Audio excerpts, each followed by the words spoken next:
Hello friends, welcome back to my new YouTube video. Last video में मैंने discuss किया था बेसिकली इंट्रोडक्शन ऑफ ग्लाइकोलिसिस, और हमने इंट्रोडक्शन को फुल फ्लैट एक्सप्लेन किया था ताकि आपको मालूम हो कि ग्लाइकोलिसिस बेसिकली क्या है, ये कहाँ पर होता है और किस तरह से ये परफॉर्म किया जाता है। सो आज इट्स ग्लाइकोलिसिस वीडियो पार्ट 2। सो आज की वीडियो में मैं डिस्कस करूँगी स्टेप्स ऑफ ग्लाइकोलिसिस कि ग्लाइकोलिसिस को, क्योंकि हमने देखा था कि इसके 3 फेसेस होते हैं और उन फेसेस को मैंने इस स्केच में डिस्क्राइब किया था, लेकिन आज हम डिस्कस करेंगे कि किस तरह से ये फेस में जो स्टेप्स हो रहे हैं किस तरह से परफॉर्म होते हैं। तो चलें जी, वक्त ज़ाया किए बिना ही आज का वीडियो लेक्चर करते हैं स्टार्ट। तो सबसे पहले हम देखेंगे स्टेप नंबर 1 ग्लाइकोलिसिस, जिसमें हमारे पास ग्लूकोज से यानी कि ग्लूकोज की ब्रेकडाउन होती है और हमारे पास 2 पायरुवेट के मॉलिक्यूल्स बनते हैं 1 मोल ऑफ ग्लूकोज से। तो वो हम देखेंगे कि स्टेप बाय स्टेप कि किस तरह से ये रिएक्शन प्रोसीड होता है। सो फर्स्ट स्टेप का अगर हम नेम देखें तो इसको कहते हैं फॉस्फोराइलेशन ऑफ ग्लूकोज। इस स्टेप में क्या होता है कि ग्लूकोज को with the help of ATP यानी कि एनर्जी यूज़ करते हुए ग्लूकोज को फॉस्फोराइलेट किया जाता है। ग्लूकोज के अंदर एक फॉस्फेट ग्रुप ऐड कर दिया जाता है और वो फॉस्फेट ग्रुप कहाँ से आता है? एटीपी से आता है। अब ये रिएक्शन जो है जिसके अंदर ग्लूकोज की फॉस्फोराइलेशन होती है, ये एक इरिवर्सिबल रिएक्शन है, यानी कि ये दोबारा से रिवर्स नहीं हो सकता। जब एक बार ग्लूकोज फॉस्फोराइलेट हो गया दोबारा से वो ग्लूकोज नहीं बन सकता। इस रिएक्शन को कैटालाइज करने वाला एंजाइम का नाम है हेक्सोकाइनेज एंजाइम। और अगर हम देखें इस रिएक्शन को रिप्रेजेंट कैसे करते हैं, तो ये आप देख रहे होंगे कि ये ग्लूकोज था, ये फर्स्ट स्टेप है हमारा। ग्लूकोज को ग्लूकोज 6 फॉस्फेट के अंदर कन्वर्ट किया गया है with the help of ATP और एंजाइम है हेक्सोकाइनेज। सो ये हमारे पास फर्स्ट स्टेप है। सेकंड हम देखेंगे हमारे पास स्टेप नंबर 2, जिसको बोलते हैं आइसोमेराइजेशन। आइसोमेराइजेशन हुई यानी कि ग्लूकोज 6 फ्रक्टोज को, ग्लूकोज 6 फॉस्फेट को हम फ्रक्टोज 6 फॉस्फेट के अंदर कन्वर्ट करेंगे, क्योंकि अब ग्लूकोज और फ्रक्टोज एक दोनों जो हैं वो एक दूसरे के आइसोमर होते हैं, तो इसलिए इस रिएक्शन को बोलते हैं आइसोमेराइजेशन। ये एक रिवर्सिबल रीअरेंजमेंट है, यानी कि ग्लूकोज 6 फॉस्फेट को फ्रक्टोज 6 फॉस्फेट पे हम कन्वर्ट कर सकते हैं। ये दोबारा से बैक भी हो सकता है रिएक्शन, ठीक है। और इसके अंदर जो एंजाइम है उसको कहते हैं फॉस्फोग्लूकोआइसोमेरेज। क्लियर हो गया जी। और इसके अंदर कोई एटीपी यूज़ नहीं होती क्योंकि ये सिंपली आइसोमेराइज हो रहा है। स्टेप 3 की अगर हम बात करते हैं तो उसको कहते हैं फॉस्फोराइलेशन, यानी कि फॉस्फोराइलेशन ऑफ फ्रक्टोज 6 फॉस्फेट। इस रिएक्शन में क्या होगा, देखिए फिर से फॉस्फोराइलेशन हो रही है, यानी कि फिर से बाहर से एक एटीपी चाहिए होगा जिससे फॉस्फेट ग्रुप लेके फ्रक्टोज 6 फॉस्फेट को हम क्या करेंगे, फॉस्फोराइलेट करेंगे और बनाएंगे फ्रक्टोज 1,6 बिस फॉस्फेट। अब ये बिस भी बोलते हैं कुछ लोग इसको, कुछ इसको डाईफॉस्फेट भी बोलते हैं, तो आप उसमें कुछ भी ऐड कर सकते हैं। आप बिस भी लगा सकते हैं या फिर डाई भी सिंपल लगा सकते हैं, ठीक है। अब यहाँ पे क्या होगा इस रिएक्शन में, आपने देखा कि fructose 6 phosphate with the help of simply ATP, ठीक है, क्या करेगा कि वो कन्वर्ट हो जाता है फ्रक्टोज 1,6 बिस फॉस्फेट के अंदर। फिर उसके बाद हम बात करेंगे स्टेप नंबर 4 के बारे में। स्टेप 4 में क्या होता है, बेसिकली सिंपली ब्रेक डाउन होती है। आप देखें कि इसमें स्टेप 4 के अंदर क्या हो रहा है, सिंपली ब्रेक डाउन हो रही है। वो किस तरह से, ये जो फ्रक्टोज 1,6 बिस फॉस्फेट है इसने टूटना है। आपको मैंने बताया था ये हमारे पास बेसिकली होगा स्प्लिटिंग फेज, ठीक है। स्प्लिटिंग फेज जो है वो स्टेप 4 पे स्टार्ट होता है, जिसमें ये टूटकर 2 मॉलिक्यूल बनाएगा। एक होता है ग्लाइसरल्डिहाइड 3 फॉस्फेट जिसको हम सिंपली GAP भी बोलते हैं, और डाईहाइड्रोक्सी एसीटोन फॉस्फेट जिसको हम DHP या DHAP भी कहते हैं, ठीक है। सो ये क्लीव करके फ्रक्टोज 1,6 फॉस्फेट इस मॉलिक्यूल के अंदर कन्वर्ट हो जाएगा। आप देखिए ये रिएक्शन आपको इस तरह से नजर आएगा, और इस रिएक्शन को कैटालाइज करने वाले एंजाइम का नाम है एल्डोज एंजाइम, ठीक है। ये देखिए ये टूटा और हमारे पास बन गया ग्लाइसरल्डिहाइड 3 फॉस्फेट और डाईहाइड्रोक्सी एसीटोन फॉस्फेट। ये दोनों एक दूसरे के आइसोमर होते हैं, ये दोनों एक दूसरे के अंदर कन्वर्ट हो सकते हैं।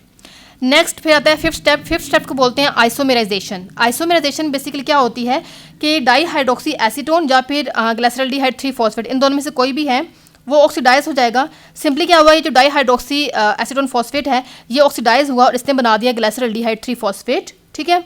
अब रिएक्शन जो है वो इसको जो इस जिसने ये रिएक्शन कैटलाइज किया है उसका नाम है ट्राइओस फॉस्फेट आइसोमेरेज एंजाइम, ठीक है। तो ये इसमें कन्वर्ट हो गया। आगे जो फर्दर रिएक्शन है वो ग्लाइसरल्डिहाइड 3 फॉस्फेट से ही चलेगा। अब इसका मतलब ये हुआ कि एक मॉलिक्यूल ये था, एक मॉलिक्यूल ये था। अब इसने भी जब आइसोमेराइज होकर ये बना दिया तो हमारे पास यहाँ पे 2 मॉलिक्यूल इसके बन गए। तो अब जो हम पूरी आगे सीक्वेंस देखेंगे वो 2 मॉलिक्यूल की ही चल रही है, ठीक है। तो देखें इस रिएक्शन के अंदर क्या हुआ, ग्लाइसरल्डिहाइड 3 फॉस्फेट डाईहाइड्रोक्सी एसीटोन में कन्वर्ट हो गया। तो हमारे पास ये 5 स्टेप क्लियर हो गए। नेक्स्ट टिप 6 स्टेप जो है यहाँ से बेसिकली शुरू होता है पे ऑफ फेज, ठीक है। ये है जहाँ ये वो स्टेप्स यहाँ से स्टार्ट हो रहे हैं जहाँ पे एनर्जी बनना शुरू हो जाएगी। इसमें क्या होगा कि हमारे पास इस स्टेप को बोलते हैं डीहाइड्रोजिनेशन एंड फॉस्फोराइलेशन। सिंपली क्या होगा, ग्लाइसरल्डिहाइड 3 फॉस्फेट जो है उसके क्योंकि 2 मॉलिक्यूल्स हैं, मैं आपको बता चुकी हूँ 2 मॉलिक्यूल्स कैसे बने। अब वो 2 मॉलिक्यूल्स क्या करेंगे, इसके ऑक्सीडाइज हो जाएंगे।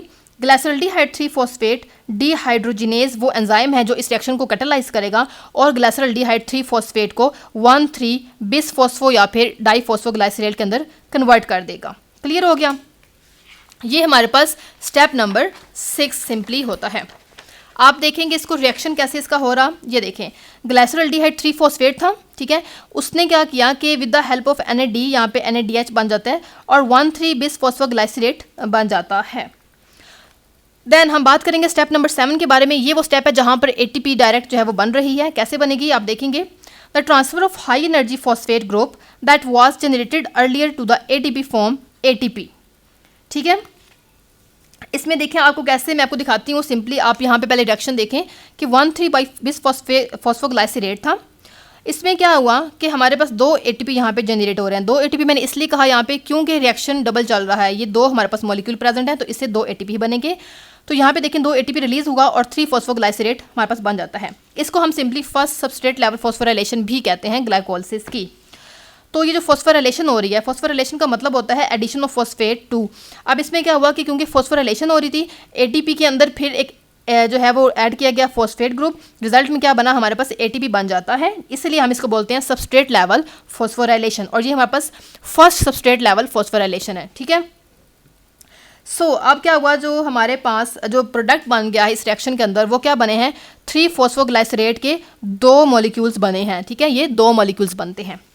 नेक्स्ट स्टेप नंबर 8 हम देखेंगे। आप स्टेप नंबर 8 बेसिकली इसमें क्या होगा हमारे पास कि वो जो 3 फॉस्फोग्लाइसरेट था वो कन्वर्ट हो जाएगा 2 फॉस्फोग्लाइसरेट के अंदर with the help of enzyme phosphoglycerate mutase. देखें the remaining phosphate ester linkage in 3 phosphoglycerate is moved from carbon number 3 to carbon number 2, ठीक है। यहाँ पे क्या वो फॉस्फोग्लाइसरेट की जो लिंकेज है ईस्टर लिंकेज वो 3 कार्बन से 2 कार्बन के ऊपर मूव करेगी because of relatively low free energy of hydrolysis. क्योंकि हाइड्रोलिसिस की लो फ्री एनर्जी की वजह से हो रहा है ये कि हमारे पास 2 फॉस्फोग्लाइसरेट बन जाता है।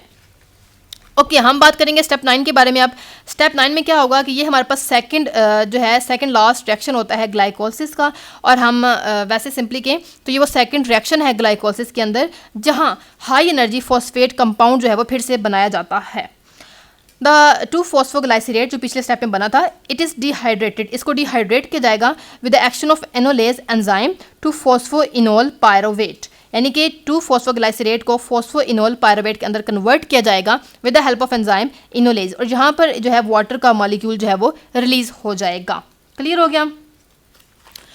उसके बाद हम बात करते हैं यहाँ पर लास्ट स्टेप के बारे में जो है हमारे पास transfer of phosphate from PEP to ADP। देखें जी कैसे हो रहा है, this last step is irreversible. ये भी स्टेप जो है इरिवर्सिबल होता है, दोबारा से रिवर्स नहीं होता। Transfer of high energy phosphoryl group from phosphoenol pyruvate, PEP stands for phosphoenol pyruvate to ADP, ठीक है। ये रिएक्शन जो है जो कैटालाइज करेगा एंजाइम उसका नाम है पायरोवेट काइनेज एंजाइम और ये हमारे पास सेकंड सबस्ट्रेट लेवल फॉस्फोराइलेशन है। ये बात आपने याद रखनी है, इंपॉर्टेंट है क्योंकि कि फर्स्ट सबस्ट्रेट लेवल फॉस्फोराइलेशन कहाँ भी हुई और सेकंड सबस्ट्रेट लेवल फॉस्फोराइलेशन कहाँ होती है ग्लाइकोलिसिस के अंदर, क्योंकि ये वो 2 स्टेप है जहाँ पर ATP बेसिकली बनाई जाती है। ये भी नॉन ऑक्सीडेटिव फॉस्फोराइलेशन है। आप देखें फॉस्फोइनोल पायरोवेट से पायरोवेट के मॉलिक्यूल 2 बन रहे हैं, ये भी 2 मॉलिक्यूल थे, ये भी 2 मॉलिक्यूल हैं और इसको कैटालाइज करने वाला एंजाइम पायरोवेट काइनेज है और ये हमारे पास 2 ATP यहाँ पर फिर बन जाते हैं। 2 ATP पहले बने और 2 ATP अब बने हैं। तो ये हमारे पास क्लियर हो गया। उसके बाद हम बात करते हैं ओवरऑल बैलेंस शीट की ग्लाइकोलिसिस में टोटल एनर्जी कितनी बनती है।